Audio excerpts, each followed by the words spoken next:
everybody. Welcome to the Glen Kuiper Show. All Giants here on YouTube. Hope you're having a good night. Disappointing day for Giants fans, obviously. We'll get to that. I'll give you a rundown of what we're going to talk about tonight. But before we do that, make sure you subscribe to the channel. Again, the Glen Kuiper Show, All Giants. Hit that subscribe button, hit the like button. And what I also like to do is hear from you guys in our comment section. And actually, you viewers have been great. Throwing out the comments, some questions, and I try to check those off to the right of my screen here, as I'm doing the show. Sometimes that's a little difficult, but producer Ryan helps me out as well. But I do keep an eye on the questions and comments that are coming through. I do that as I'm proceeding through the show. So I'm not blowing you off if I don't answer your question. It just sometimes it's the one that I see pop up, or the one that Ryan, the producer, thinks is good for me to answer. So anyways, hit that subscribe button. I'll be with you on the comments as always for our show tonight. So this is what we're going to cover. It's not going to be good tonight. We like to have positive shows, but this one's going to be, we're going to look at what happened today at the ballpark. We're going to look at what happened in this series. None of it was good. And we're going to look at what happened on the homestand. And there was not a lot good there either, unfortunately. And then we'll get into the first half, which is over. 81 games have been played so far this year. So we'll look back at the first half, what went right, what went wrong, and we'll look ahead to the second half of this season, schedule-wise kind of, and what we need to improve on for this Giants team. And then we'll finish the show, which something that's going to be interesting. I think it's going to be fun. I think you guys will like it. We're going to kick around how many wins we think the Giants need to get one of these wild card spots. The division is starting to slip away. That's a concern. Still plenty of time, but you are chasing the Los Angeles Dodgers. But so we're going to look back at some of the win totals from wild card teams in the past, and how many wins do we think the Giants need to put up in the second half, and what's that total number at the end of the year that we think they'll need to get into the postseason. So we'll do that as well. And that's what we're going to cover on tonight's show. So let's start with the ball game this afternoon at the ballpark. It was a gorgeous day, but all in all, it was not good. In fact, I'm generally a pretty positive person. Try to look at the good. Try to look at where I think this team can get better. But this is probably the most disappointed, frustrated, and concerned that I have been about this Giants team so far this year after what I saw in this series. Listen, you got to give credit where credit's due. The Marlins played well, but let's not forget the Miami Marlins coming into today had the fourth worst record in the major leagues. And I ask you Giants fans, because I ask myself the same thing. At the beginning of this series, could you name 5 Miami Marlins players off the top of your head? Again, that's not a criticism. It's just, there's just players that we just don't know anything about, and some of them we haven't even heard of. But that's what happens, and the Giants got knocked around big time. But today, my thoughts from today, again, it was a 12-5 final. So it was actually tied at one point. There was some momentum, and then things got away. But a couple of things that stood out today. And it happened early in the game. And it gets to this hit-by-pitch situation. The Giants have been hit 10 times by pitches in the last 10 games. Now, that's a lot. In this series alone, they got hit 3 times Tuesday night. They got hit again once on Wednesday night. So what happens in baseball, and this is just the way it is, I don't particularly have a problem with it. If you keep getting hit as a team, doesn't mean that in this case, the Marlins are throwing at Giants hitters on purpose. That's not it at all. But the best way to kind of send a message to the other team is, and I know it may sound a little like, well, that's old school, but this is what happens. This is the way it is in Major League Baseball. And I actually don't have a problem with it. The Giants felt like, listen, our guys are getting hit a lot lately, and they've got hit in this series. So we need to send a message let's find a spot in the game. And you know what? We're going to hit one of the Marlins players. And the Marlins know it's coming. It's not any big secret. It's just a matter of when it's going to happen and is there a time for it to happen. And Hayden Birdsong gets the first 2 outs of the top of the first. And you sort of look and say, okay, in the Giants' mind or Birdsong's mind, you feel like, listen, 2 outs, nobody on, early in the game. Let's send our message to their third place hitter, and they're going to get the message. They're going to understand. Our hitters have been hit a lot. Okay.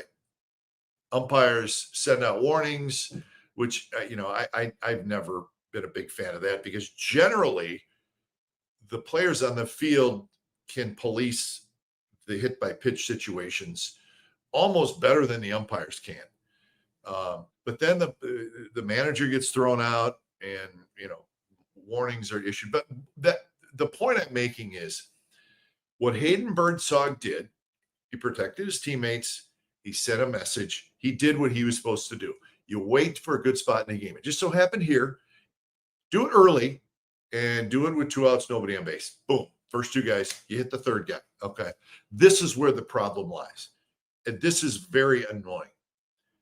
If you're Hayden Birdsong, young pitcher, good pitcher, still some things to learn. You absolutely cannot allow to happen what happened after you sent your message. You did what you're supposed to do as a teammate. You hit a batter with 2 outs and nobody on early in the game. Okay. But you cannot allow the other team then to take advantage of that, because what it does is it makes sending the message, it makes it look really bad. And you just can't let it happen. Birdsong then allowed a double and a long 445-foot 3-run homer. That absolutely cannot happen after you've hit a batter on purpose and sent your message. Okay. And I know I'm being hard on Birdsong, but the reality is it takes everything away from what you've done. Hit a batter on purpose. That's good. That's fine.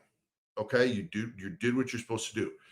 You then have to retire the side. You can't go double 3-run homer. Boom. You're down 3-0. And the other team's going, yeah, that was stupid. Okay. That was the early thing that stood out. Now you're in a hole, right? But you fight back.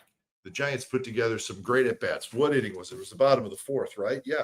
Bottom of the 4th, they get 4 straight hits, which is lovely to see. They score 3 times after a Devers homer in the 2nd or in the 3rd inning. So now you fight back into the game, and it's 5-5, and you have full momentum. And now you're thinking, yes, this is a game they got to have. They just fought back. The offense has sparked some life. And again, Birdsong did something you absolutely, positively cannot do. Your team has fought back from a 5-0 deficit, and now it's 5-5. And you go back out there with full momentum on your side. The dugout is into it. The fans are into it. Your offense has done what you have to do, and it's tied. And Birdsong walks the first 2 hitters of the top of the 5th inning. It just absolutely, positively cannot happen. And again, I know I'm being hard on Hayden Birdsong, a young pitcher who's still finding his way, very talented. But there are things that you just cannot do at the big league level. And those are a couple that he did today. You cannot walk the first 2 hitters of the top of the 5th inning after your team has battled back and tied the score at 5. And that was it. He's out of the game. 2 batters later, a 2-out 2-run double, a single, and you're down 8-5. Both the walks scored. Frustrating. So for Birdsong, 4+ innings, 4 hits, 7 runs. He walked 4, 3 of them scored. He hit a batter. That guy scored. So outside of those two situations that I'm talking about, a little concerned. The velocity was down with Birdsong. Location was not there. The location does go on him sometimes. That's just something he's going to have to continue to work on. But those were the things that kind of jumped out. And overall today, the Giants walked 6 Marlins hitters. 4 of them scored. They gave up 5 2-out runs. So it was just an ugly day at the ballpark. A few good things showed up offensively. The Giants did get 12 hits, but and we've seen this a fair amount this year, and this is frustrating. And I've used that word a couple of times already. They come back. They score 2 in the third on the Devers home run, which was very impressive, and then they score 3 in the fourth to tie the game. And now you're seeing a little momentum offensively, but then they finish the game, the final 5 innings, they don't score at all. Innings 5, 6, 7, 8, 9, nothing. So they just kind of shut down. So that, again, runners in scoring position, 2 for 9. We're going to spend a lot of time on that as we roll through the show. A couple of good things. Again, 12 hits today, which was good. Rafael Devers looked really good. Single, double, homer. He hit a bomb to right center field over the bullpen, doubled off the wall in left center. So good swings from Devers today. Devers is in no way, shape, or form the issue. He's just fine. And Willie Adames had 3 hits. That was a good sign. Line drive right center. A couple other singles. He just missed a grand slam to win the game the other night. So some light there with Willie Adames, and that's good news. So a couple of highlights there from the offense, but again, all in all, a bad day. And listen, it was a bad series. I mean, you just got swept by a team that you really need to beat. Tuesday night, Verlander is okay. But again, Verlander's he's made 12 starts now. He doesn't have a win. That's becoming a little bit of a head scratcher. How much concern is there with Verlander? He didn't pitch poorly, but he's pitched just okay. Just okay. He's 0-5 now with a 4.52 ERA after taking that loss on Tuesday. And then last night, it's just a game you should have won. You lose 8-5 in 10 innings. Bullpen gives up 6 runs. But again, you fight back, you tie the game, and you are sitting there in the bottom of the 9th with a wonderful opportunity to win the game. So I thought last night it's just you should have absolutely won the game in the bottom of the 9th. A mistake by Matt Williams. Listen, we love Matt Williams, but he's in a little bit of a slump right now. You don't hear that very often when your third base coach is in a slump, but that is the case. Sending Jung-Ho Lee was out by a lot. Listen, they're struggling to score runs. I get what they're doing. They're trying to put pressure on. Probably went a little bit too far there. And I think the thing that hurt with Jung-Ho Lee being sent and then being thrown out at the plate, even though the run scored that tied it, of course, if he's safe, the game's over, the Giants win. But if Matty holds them up, it's 1st and 3rd, 1 out. The winning run's at 3rd. Koss is the next hitter, and Koss has had some pretty good bats lately. But after Koss, it would have been Wilmer Flores if Koss wasn't able to get the run home. So you would like to have at least Wilmer get a chance to win the game. But the Giants took a chance. Matt Williams took a chance. It just didn't look good because the throw beat Jung-Ho Lee by a lot, and the throw really wasn't that great of a throw, but the catcher had enough time. Anyways, frustrating. A game that when the 9th inning came and I was watching it, I said, this is it. They're going to win this thing. And then they didn't. And then things fell apart. So, just all in all, a brutal series. And just looking at the numbers from this series, the Marlins had 24 runs and 35 hits. Those are unofficial numbers. 24 runs, 35 hits. And listen to this.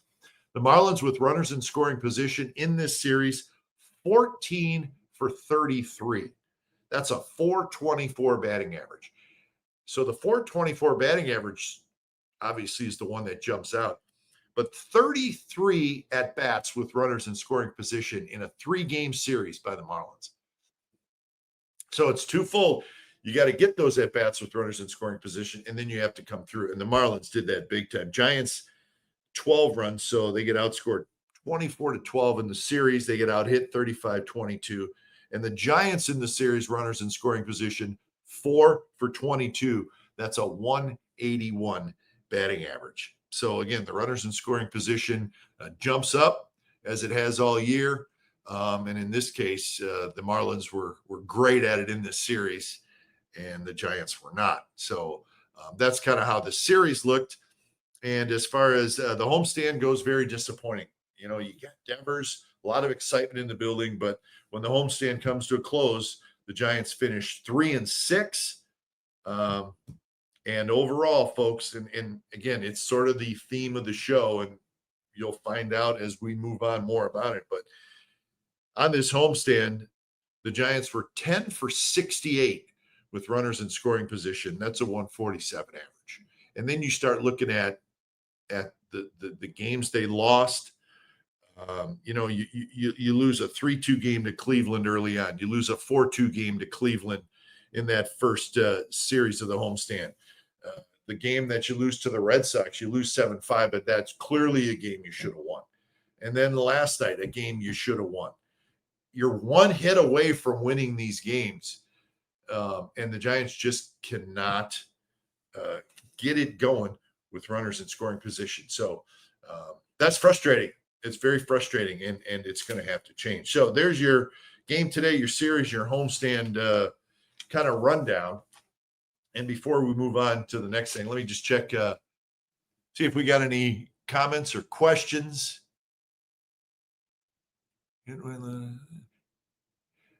Mark Peralta has an interesting comment about hitting the batter in the first inning. He says, what I didn't also like about the first inning move was that it showed that losing the Giants team couldn't wait long enough to hit the guy and had to do it at the start of the game. Well, I don't know that I completely agree with that, Mark. You don't want to wait till later in the game, because if it's a tight game, then you're not going to be able to send your message. Listen, you want to send a message. This is the last game they're playing this year. You don't want to wait till next year. If you wait till the 6th, 7th, 8th, 9th inning, and what if it's a tie game? What if it's a tight game? You don't want to give them a base runner. You do it as early as you can. And with 2 outs and nobody on base, that's the best time to do it. Whether it's the first inning, the second inning, who knows? So I don't know that I agree with that. I think you have to get it done early, and you get it done with 2 outs and nobody on base. If that's the first inning, then that's when you do it. The problem was you can't let a double and a home run happen after that. But if you wait till later in the game, you may not have an opportunity to send your message. So that's kind of my feelings about it. Juan Guzman says definitely the worst homestand of the season so far. I would agree with that. And the fact that it ended with getting outplayed by a Marlins team that you really should beat, that makes it, very frustrating and a little bit concerning. I don't think there's any doubt about that. Bake the Dough says, Glenn, do you think the assignment given to Birdsong, who hasn't been sharp lately, to intentionally hit a guy kind of rattled him mentally and he just never recovered? That's possible. It may have, but it shouldn't have. Listen, Birdsong's in the dugout. He knows he was in the dugout the first 2 games. He knows that he's going to have to do this for his teammates, and he's fine with it. So you do it, and then you turn around and you get back to work. You just don't allow a double and a home run. That's the frustrating part that bothers me. Could it have rattled him? Maybe. Should it have? I don't know. No, I don't think so. You did your job as a teammate. Now get the other 2 guys out. But you can't allow a 3-run homer. So could it have rattled him? Maybe. Should it have? Absolutely not. He was doing his job, and he knew that he was going to have to do this. Let's see. Jay Case, let's get his comment before we move on to our next segment. Not only that, Birdsong didn't have it. No, you're right. He did not. The Giants battle back only to send the struggling Birdsong back out, then remove him after confirming he still doesn't have it. Well, yeah, I mean, listen, you got to get as much as you can from your starter. Now, did it look like he had it? Well, let's remember this, Jay, okay? As we look at the game here. Now, he was shaky, right? But in the third inning, he retired the final two. He had a 3-up, 3-down in the fourth inning. So he had retired 5 in a row. And then the Giants tied it, and Bob sent him back out there. So I don't have a problem with him going back out there because in the big picture of everything, his stat line is bad. But he had a 3-up, 3-down fourth inning. Bob may have saw it and said, hey, he looks better. He looks better. Let's get one more inning out of him. I don't have a problem with that. Now, if the inning before the fourth inning, if he had just labored and, again, walked a couple guys, then it's a different story. But he had a 3-up, 3-down inning in the fourth, looked a little sharper, got a couple of ground ball outs. So I don't have a problem sending him back out there. The problem is not Bob Melvin sending him back out there. The problem is you can't walk the first two guys after your team has come back. So we've covered that a couple times. So just wanted to get a couple of your comments in there. So let's move on to our next segment, which is we're going to check on the first half and look ahead to the second half because we are at the official halfway point, not the All-Star break, but the official halfway point. Giants have played 81 games. They're 44-37. Now, remember that record, 44 wins, because we're going to talk about what win total they need to get to at the end of the year to get to the postseason. So 44-37. I think the frustrating thing is, remember, was it 13 days ago, just a shade under 2 weeks, when Logan Webb beat the Dodgers at Dodger Stadium. That was 2 weeks ago tomorrow, right? The Giants were tied for first place. Now they're 6.5 games back because the Dodgers won again and the Giants just got swept. Giants are really struggling. So you've gone from tied for first to 6.5 back in a 2-week stretch. So that's frustrating. I mean, that's very frustrating. 25-17 at home in the first half. So the record was pretty good till the home record was pretty good till this last homestand. Away, they're 19-20. So just some numbers from this first half. Offensively, they're 10th in the National League in runs now after 81 games. OPS is 13th out of 15th in the National League. And batting average, they're 232 as a team. That's 13th out of 15 teams in the National League. So there's your issue. Because pitching's been good. They're still second in ERA, even though they really got knocked around quite a bit, in this series. It just wasn't pretty. But all in all, listen, the pitching's been pretty good. Quality starts. The Giants rotation is the second most quality starts in the National League. There's a little concern with the two young guys, although Roop's been good, but we're concerned about, his workload moving forward in the next couple months. Birdsong looked a little off today. Verlander, again, hasn't won yet. But all in all, the pitching in the first half was very good. I think we can all agree on that. So really, it goes back to the offense, and it goes back to runners in scoring position. That's the thing. If we want to just narrow this down and where this team could get better, to me, that's it. That's definitely it. So let's concentrate then on what needs to be better in the second half to get them to whatever number we decide on in our next segment. What's it going to take to get this team to the postseason? Where can they get better?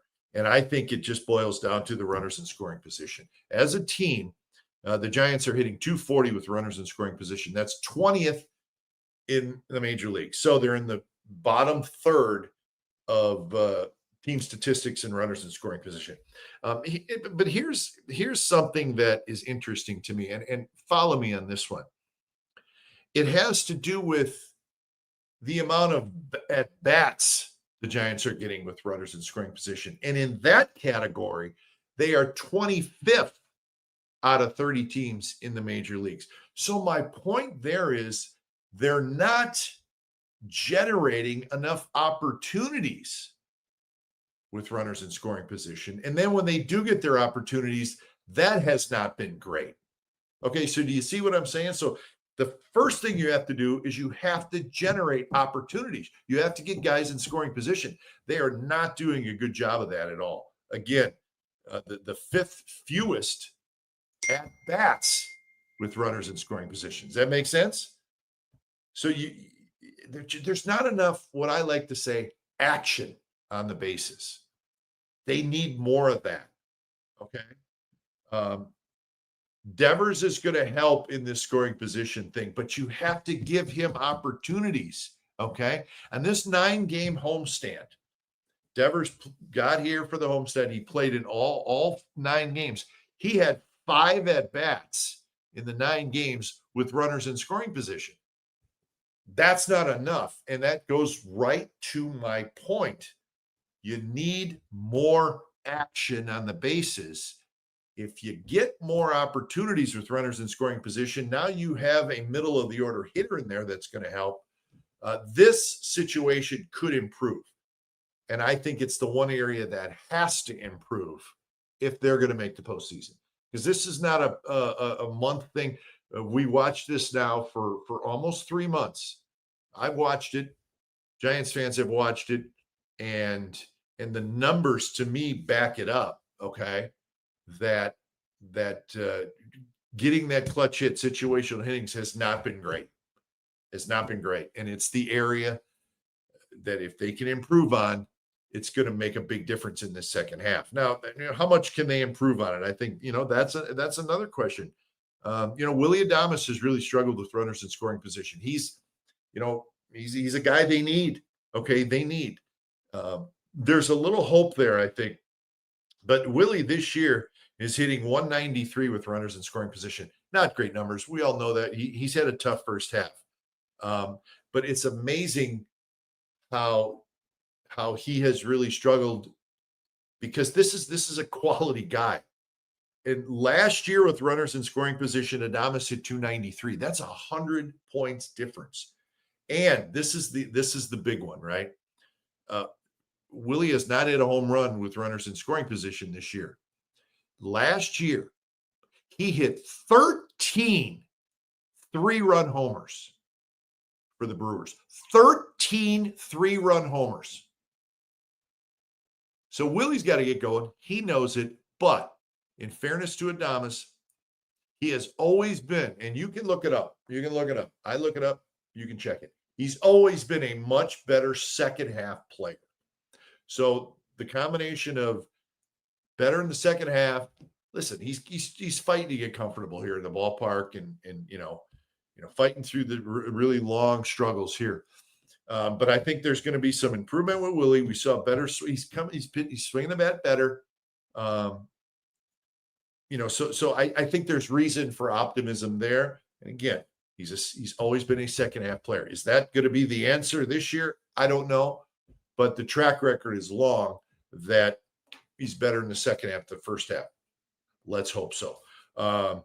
Jung-Hoo Lee's got to get going.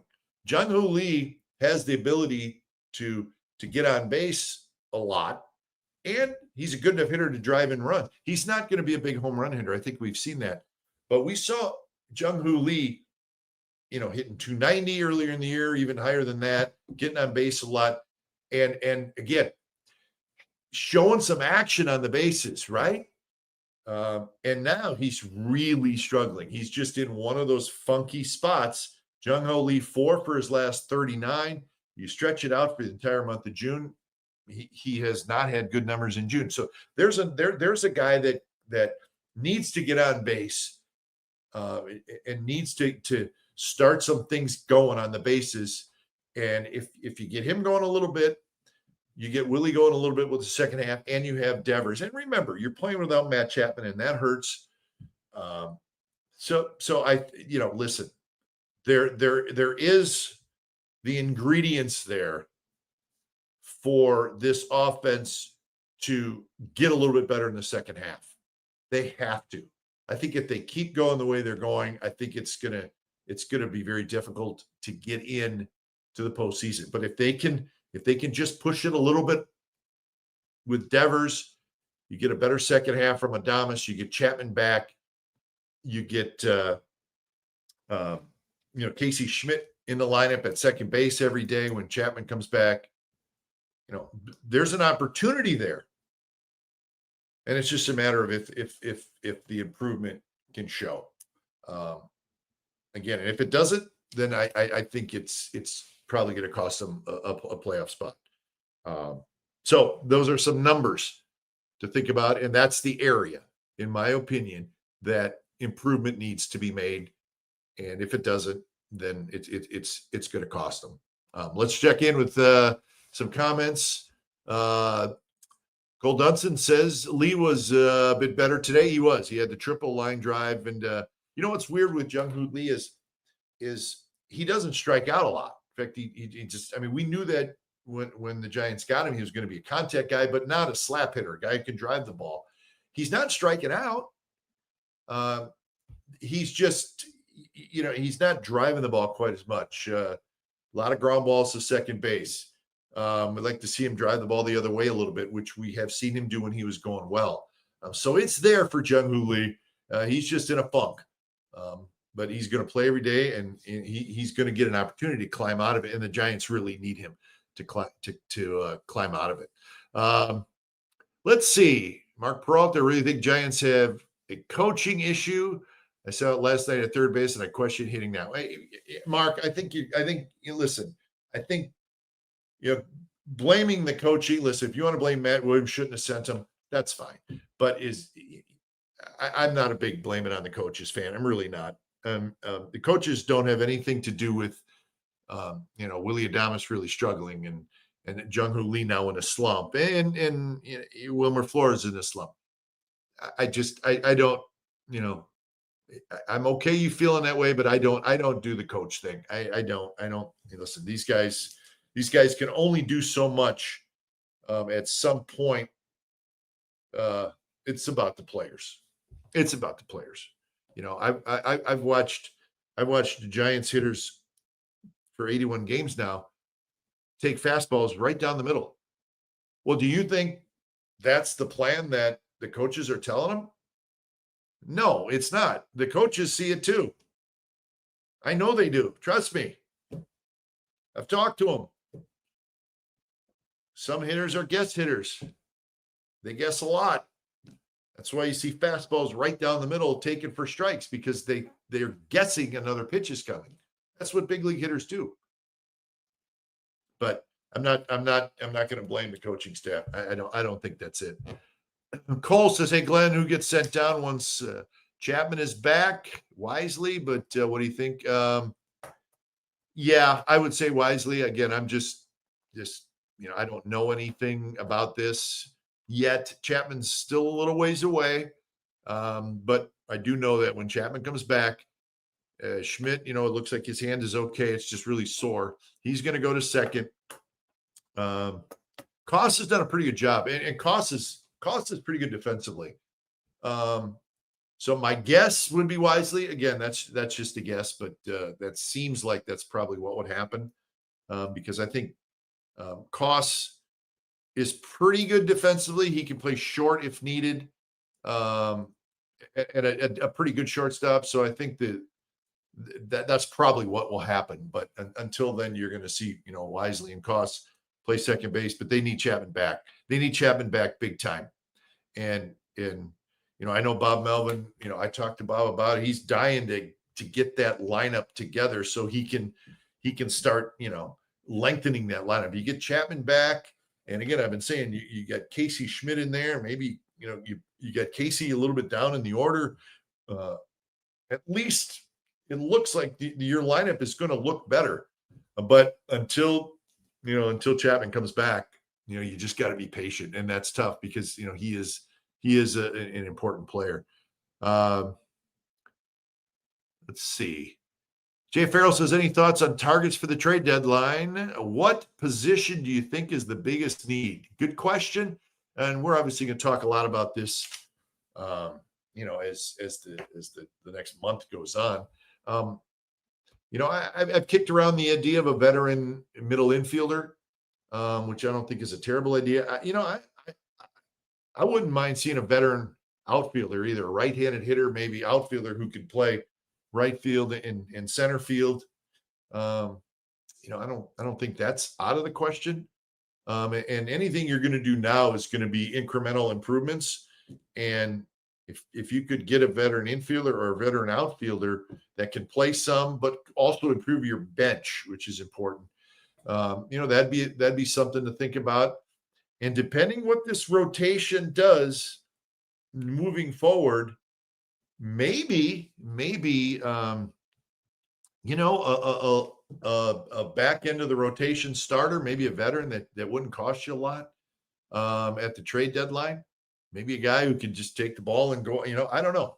I don't think that's completely out of the question, but it's going to depend on how that rotation, goes in the next probably month or so, or less than that with the trade deadline. Really, trade deadline's not that far away anymore. But so that's what I would say. I would say keep an eye on the rotation and see what happens there, and see if the possibility of a veteran starter back end guy comes into play. So second half, we know what the Giants need to improve on. They need to be better situational hitting. We've said that a lot. Now it's second half time. That's what they need to be better at. Let's watch that closely. As far as schedule goes, you got 39 home games in the second half, 42 road games. Of course, the road games start with a big 10-game road trip tomorrow night in Chicago. So not a good White Sox team. They need to take advantage of that. So it's Chicago, 4 in Arizona, and then 3 in Sacramento to play the A's. So that's the upcoming road trip. Got a couple East Coast trips yet. You got to go to Toronto. You got to go to Atlanta. You got to go to the Mets in Pittsburgh. Always keep an eye on those East Coast trips. But you still got 10 left against the Dodgers, 6 at home. And these teams that you're fighting with for this wild card, you're going to play them all. And I just looked at the schedule. You play the Mets 6 times yet. You play the Padres 7 times. You play the Cardinals 6 times. Arizona used to play 10 times. And you got the Phillies for 3 yet. You got Atlanta, Chicago, Milwaukee. You still all have a series with them. So those are all those teams that you're going to be fighting with for that, those wild card spots. So you're going to play them all. So that's a little quick look at the schedule. So let's wrap up the show with something kind of fun that I put together, and it has to do with this wild card situation. Okay, Giants are 6.5 back of the Dodgers in the West. I'm concerned about that. That the Dodgers lead continues to grow. They show no signs of slowing down. I think it's going to be very tough to make up 6 games in the standings. Doesn't mean it can't be done, but I think it will be difficult. Now, remember, in 2022, Major League Baseball expanded, added a wild card to each league, which I like. I like the way it's set up for the most part. So now you have 3 wild card teams in each league. So this will be the 4th year of that. Let's forget about the American League. We're not going to worry about that. But let's look at what those wild card teams did in the regular season, record-wise, to get in. The 3 wild card teams in 2022. With the first year of the third wild card, the Mets were the number 1 wild card team. They won 101 games. The Padres were the second wild card team. They won 89, and the Phillies were the third wild card team. They won 87. So just keep the win totals in mind. How many games did these teams have to win to get one of those wild card spots? So 101, 89, and 87 wins for the 3 wild card teams. The thing to remember here is the Phillies were the third wild card team in 2022. They went to the World Series. So my point is, just get in. Okay? Just get in. So keep that in mind. Phillies, the number 3 wild card team with 87 wins in 2022. They got in and they went to the World Series. Now, in 2023, the wild card teams, the Phillies again, they were number 1. They had 90 wins that year. The number 2 wild card team, the Marlins, 84. The number 3 wild card team in 2023, the Diamondbacks, 84 wins. And the Diamondbacks, as the number 3 wild card team, went to the World Series. So In 22 and 23, the last wild card team in the National League made it to the World Series. And the Diamondbacks did that 2 years ago with 84 regular season wins. Okay, now let's go to last year. The number one wild card team was the Padres with 93 wins.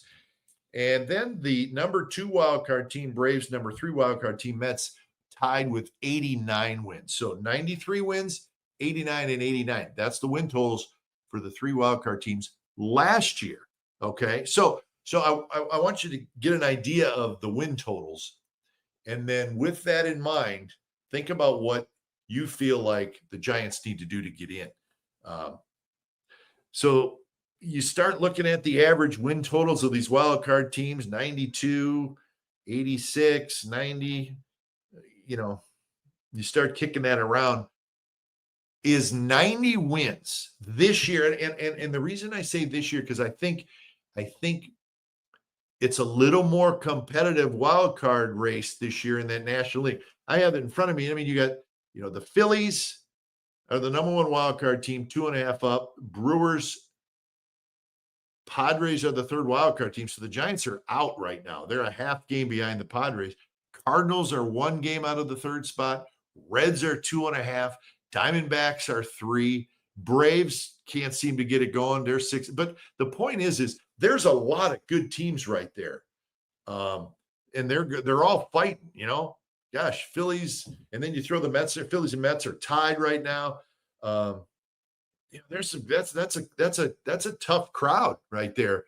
And that's who the Giants are going to be fighting. So I think it may take a game or 2 more than 90 wins. I'm going to say, and I'll be curious to see what you guys think about this, but I'm going to say, boy, to get that 3rd wild card this year, I'm going to say you're going to need 91. And that's a lot when you look back at these other numbers. Again, Phillies in 2002, 3rd wild card, 87. 2023 Diamondbacks, 84. Mets last year, number 3 wild card, 89. I think it's going to take more this year. I'm going to 91. I'm going to go to 91. And that means, Giants won 44 games.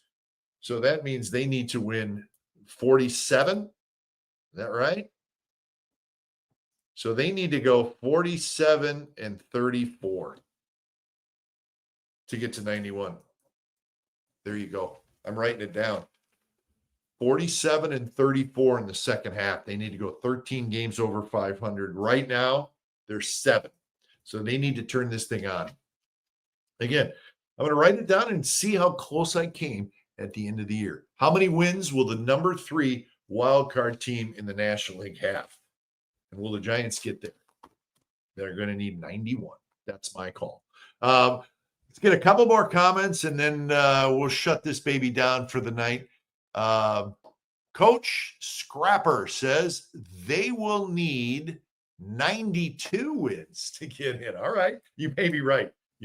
I'm sticking with 91. But 92, it's not going to be easy, folks. They need a win streak in a bad way. Tommy Murphy says it's going to take 94 games. So if the Giants win 94, they will be in, and it may even be better than the 3rd wild card. That may get you the 2nd wild card or even the 1st. But I think you're getting the point here. Dallas says Giants start 8-1. Yeah, that's a great point.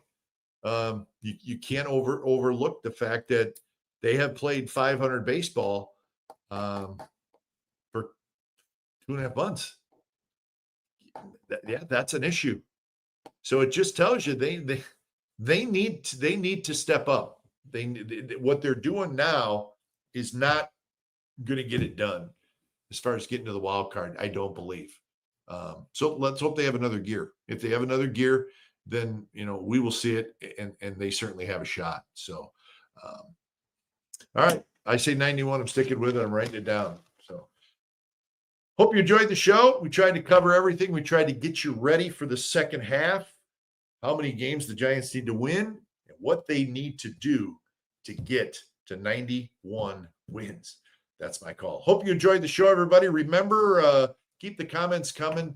I love it when you guys join me on the show. Hit me up on Twitter at Kuiper Baseball. Send me an email if you want about the show. I'm up for that too. Glen Kuiper Baseball at gmail.com. But most important, hit that subscribe button. The subscribers have been great. We're growing big time on the Glen Kuiper Show, All Giants, and we're growing because of you guys, our viewers. So keep it coming. Keep watching. We got videos coming out. And next week, we'll come back at you with a show. We'll talk about the updated minor leagues, see what's going on in the minor leagues. And also we'll take a look at, like we do at the end of every month. Remember, we take a look at our MVP candidates, our Cy Young candidates, the good teams, the bad teams, who had good months of June. We'll do that as well next week. So thanks for joining me. We'll see you next week at the Glen Kuiper Show, All Giants. Hit subscribe, everybody. We appreciate you.